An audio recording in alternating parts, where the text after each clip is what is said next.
Hello everyone, welcome to let's study with Tamanna. अगर आपने channel को सब्सक्राइब नहीं किया है तो please subscribe, like and press the bell icon. तो आज हम अपने इस लेसन में जिस टॉपिक को डिस्कस करेंगे वो है मनोविज्ञान के संप्रदाय यानी कि स्कूल ऑफ साइकोलॉजी, जहां हम बात करेंगे आज संरचनावाद की यानी कि स्ट्रक्चरलिज्म। तो चलिए स्टार्ट करते हैं। संरचनावाद में सबसे पहले हम डिस्कस करेंगे कि इसके प्रवर्तक कौन है। तो प्रवर्तक की बात आती है तो संरचनावाद में प्रवर्तक में नाम आता है सबसे पहले विलियम वुंड का। किसका आता है? विलियम वुंड का, क्योंकि उनको संरचनावाद के फादर कहा जाता है, पिता के रूप में संबोधित किया जाता है। और फिर बात आती है, जो नाम आता है वो है E.B. टिचनर का। किसका? E.B. टिचनर। तो संरचनावाद से संबंधित जो मुख्य प्रवर्तक हुए हैं उनमें सबसे पहले नाम आता है विलियम वुड का और बाद में आता है E.B. टिचनर का। जो E.B. टिचनर थे वो विलियम वुड के क्या थे? शिष्य थे। आपको ये भी ध्यान में रखना है। तो पहले नाम है विलियम वुड और बाद में आता है E.B. टिचनर। संरचनावाद जो स्कूल है काफी आपके एग्जाम्स में पूछा जा चुका है, DSSB में भी, सीटेट पेपर 1 में भी, कि ये जितने भी मनोविज्ञान से संबंधित संप्रदाय हुए हैं, सिस्टम्स हुए हैं, स्कूल्स हुए हैं, ये किस किस जगह से संबंधित है। तो ये जो संरचनावाद है ये एक जर्मनी स्कूल है। कौन सा स्कूल है?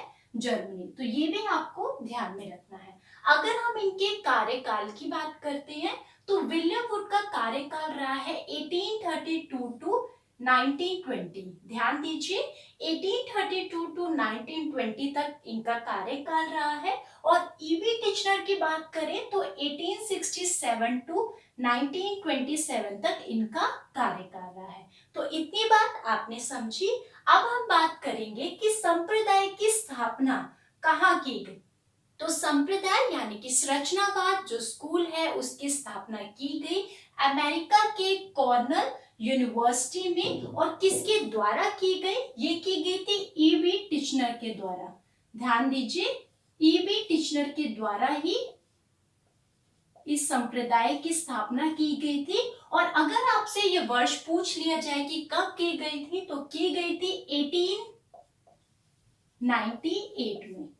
तो इतने इंपॉर्टेंट फैक्ट आपको ध्यान में रखने हैं। फिर बात करते हैं हम विलियम वुड के द्वारा 1879 ईस्वी में प्रथम मनोविज्ञान प्रयोगशाला की स्थापना की गई। तो ये प्रथम मनोविज्ञान प्रयोगशाला की स्थापना की गई थी विलियम वुड के द्वारा 1879 ईस्वी में। और वह विश्वविद्यालय था लिप्जिग विश्वविद्यालय। कौन सा? लिप्जिग विश्वविद्यालय, जिसे कि आज कार्ल मार्क्स विश्वविद्यालय के नाम से जाना जाता है।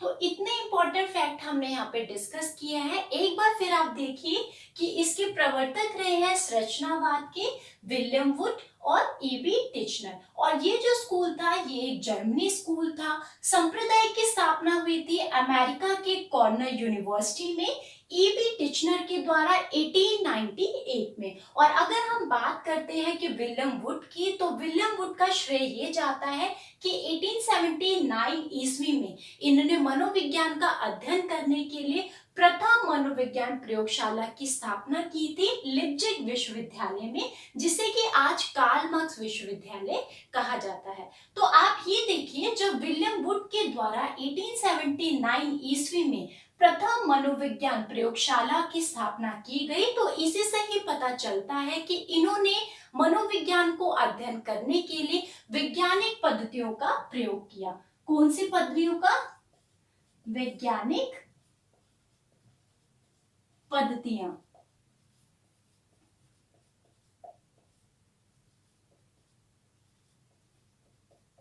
इन्होंने वैज्ञानिक पद्धतियों का प्रयोग किया। अब हम बात करते हैं संरचनावाद की। तो संरचनावाद जो संप्रदाय था वो उनका मानना ये था कि मनोविज्ञान चेतन अनुभूतियों यानी कि कॉन्शियस एक्सपीरियंस का अध्ययन है। अब हम ये समझते हैं आपको ये ध्यान में रखना है कि जितने भी प्रवर्तक हुए हैं, जितने भी अनुयायी हुए हैं, उन्होंने एक बात में अपना समर्थन दिया है, सभी ने दिया है। वो ये विषय था कि मनोविज्ञान का उद्देश्य है मनुष्य के व्यवहार का वैज्ञानिक अध्ययन। तो इस बात में जितने भी प्रवर्तक थे, जितने भी अनुयायी थे, उन्होंने अपना समर्थन दिया है। लेकिन मनोविज्ञान के इस उद्देश्य को किस ढंग से प्राप्त करना है, यानी किस तरीके से इसको प्राप्त किया जाए, इसी बात को लेकर इन सभी लोगों में, इन सभी प्रवर्तकों में क्या थे, मतभेद थे। तो इसीलिए ये अलग अलग शाखाएं होगी जिन्होंने मनोविज्ञान का अध्ययन करने के लिए अपनी अपनी परिभाषाएं, अपनी अपनी विचारधारा, अपने अपने चिंतनों को व्यक्त किया। अगर हम संरचनावाद की बात करते हैं तो उन्होंने कहा कि एक मनुष्य के व्यवहार का व्याख्या करने के लिए, उसको समझने के लिए शारीरिक जो क्षमताएं होती है, संरचनाएं होती है, उनको समझना बहुत जरूरी है। जहां से भी जो व्यवहार है वो निर्धारित होता है, यानी कि जहां से वो व्यवहार निकलता है, जो वो शारीरिक क्षमताएं हैं, जो वो मानसिक तत्व है, उनको समझना बहुत ज्यादा जरूरी है। इसलिए संरचनावादियों ने मनुष्य के चेतन में जो मानसिक तत्व होते हैं उनको महत्वपूर्ण स्थान दिया है। यहाँ आपको ये बात समझना जरूरी है। और इन्होंने मनोविज्ञान को कहा है कि इससे चेतन की अनुभूति होती है, यानी कि चेतना का अध्ययन किया जाता है मनोविज्ञान के द्वारा। तो इतना हम डिस्कस कर चुके हैं। साथ ही साथ आपको ये भी ध्यान में रखना है कि जो संरचनावाद है, आज हमने सबसे पहले संरचनावाद को ही क्यों लिया है, क्योंकि मनोविज्ञान आपको पता है स्टार्टिंग में क्या था, फिलॉसफी की एक शाखा थी, एक ब्रांच थी। वहां से उसको अलग करके एक स्वतंत्र विषय के रूप में उजागर करना और उसका क्रमबद्ध अध्ययन करने का जो श्रेय है वो जाता है आपके संरचनावाद को। तो संरचनावाद ने मनोविज्ञान को दर्शन शास्त्र से अलग किया और उसका क्रमबद्ध अध्ययन किया। जो विलियम वुड थे, ध्यान दीजिए, उन्होंने चेतन के अनुभव के दो पक्षों पर बल दिया था। एक था उनका संवेदना, सेंसेशन, और दूसरा था उनका अनुभूति, यानी कि जिसको हम फीलिंग कहते हैं। ये अकॉर्डिंग टू वुंड है, विलियम वुड। तो उनका मानना ये था, उन्होंने इस प्रकार से ये दो तत्व दिए थे, दो मुख्य पक्षों पर बल दिया था, जिसमें उन्होंने कहा था कि जो संवेदना है वो तो बाहरी पक्ष है और जो अनुभूति है वो क्या है, आंतरिक पक्ष है। लेकिन जो इनके शिष्य थे, कौन, ईबी टिचनर, उन्होंने उनके इस बात को, जो उन्होंने पक्ष दिए थे, उसको और आगे बढ़ाया, उनका प्रचार प्रसार किया और इन्होंने यही कहा कि मनोविज्ञान जो है वो चेतना अनुभूति का अध्ययन है, यानी कि चेतन अनुभूति के अध्ययन का विज्ञान है, जहां पर आत्म या अंतर्दर्शन विधि के द्वारा, इंट्रोस्पेक्शन मेथड के द्वारा जो आपके चेतन अनुभूति है उसके तीन मौलिक तत्वों, संवेदना, प्रतिमा, अनुराग आदि का अध्ययन किया जाता है। तो इस प्रकार से इन्होंने इन तीनों ही पक्षों पर अध्ययन दिया। जो संरचनावादी थे वे किसी भी घटना की मूल इकाई पर जाकर उस घटना के पीछे कैसे, क्या कारण है, उसको जानने का प्रयास करते थे और ये अंतर्निरीक्षण विधि के द्वारा चेतन को समझने का भी प्रयास करते थे, यानी कि चेतन का अध्ययन करते थे। और चेतन के इन्होंने तीन पक्षों को उजागर किया है और वही आज तक प्रचलित है, वो है संवेदना, प्रतिमा और अनुराग। तो इतना आपने डिस्कस कर लिया हमने।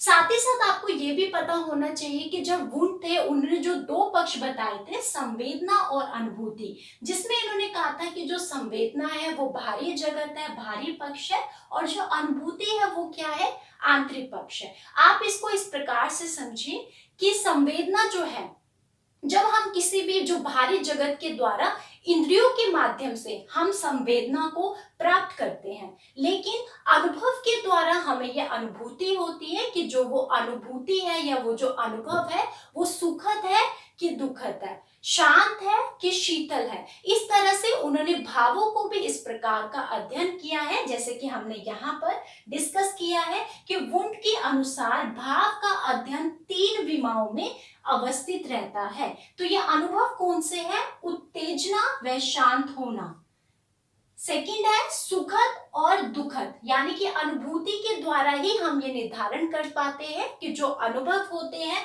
वो उत्तेजना से भरपूर होते हैं या शांत होते हैं। दूसरा है सुखद होते हैं या दुखद होते हैं। और ग है आपका तनाव में है या तो शिथिलन है। एक्साइटमेंट एंड काम, प्लेजर, डिस्प्लेजर, टेंशन और रिलैक्सेशन। तो इन्हीं तीनों को भाव का त्रिविमीय सिद्धांत उन्होंने कहा है, यानी कि try dimensional theory of feeling. तो अगर क्वेश्चन आता है भाव का त्रिविमीय सिद्धांत या ट्राई डायमेंशनल थ्योरी किसके द्वारा दी गई है, तो विलियम वुड संरचनावाद जो संप्रदाय है उनके द्वारा ही दी गई है।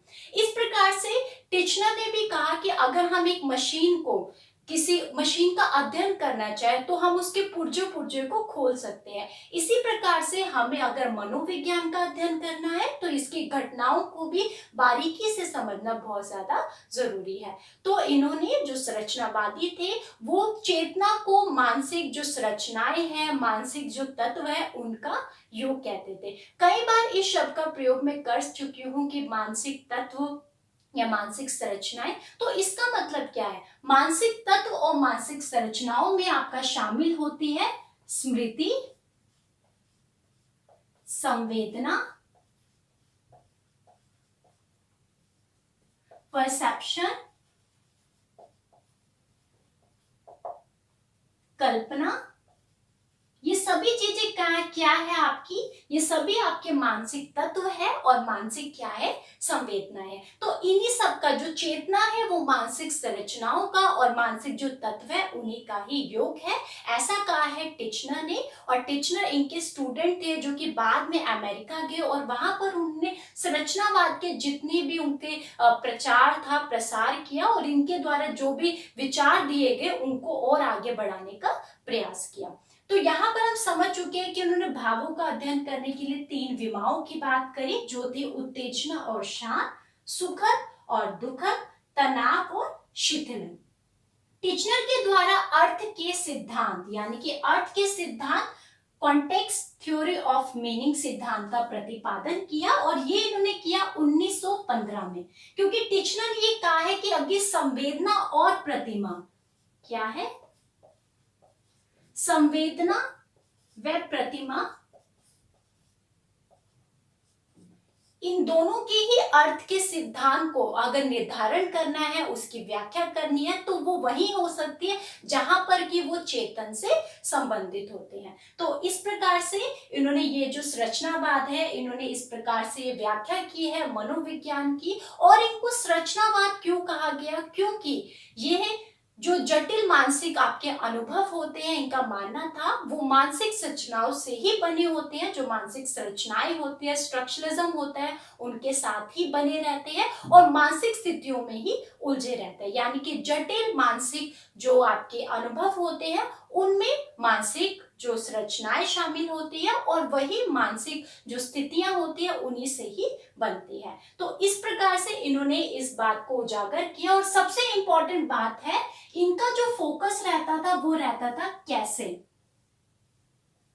यानी कि कोई भी व्यक्ति किस प्रकार से रिएक्ट करता है, कैसे रिएक्ट करता है जब वो पेन की सिचुएशन में है, जब वो सो रहा है, जब वो टायर्ड है, वो किस प्रकार से रिएक्ट करता है, कैसे रिएक्ट करता है, ये इसी चीज का ही अध्ययन करते थे। तो हमने यहाँ पर संरचनावाद को डिस्कस किया है, जो मनोविज्ञान के संप्रदाय है। इनको अगर मैं एक पंक्ति में लाना चाहूं तो मैं इस प्रकार से बोल सकती हूँ कि संरचनावादियों का मानना था कि मनोविज्ञान चेतन अनुभूतियों के अध्ययन का विज्ञान है, जिसमें कि अंतर्दर्शन विधि के द्वारा जितने भी आपके चेतन अनुभूति है उनके 3 मौलिक तत्वों, यानी कि संवेदना, प्रतिमा और अनुराग, इनके स्वरूप की अध्ययन किया जाता है। और टिचनर ने अंतर्दर्शन को, ध्यान दीजिए, टिचनर के द्वारा अंतर्दर्शन को उन्होंने अंतर्निरीक्षण भी कहा है।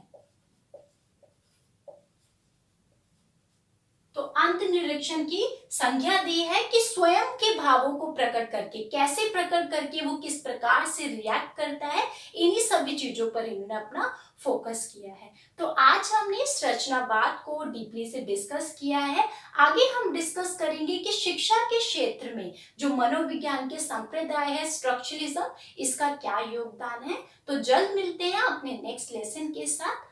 आई होप आपको ये लेसन समझ में आया होगा, अच्छा लगा होगा। Keep learning, keep supporting. Thank you so much.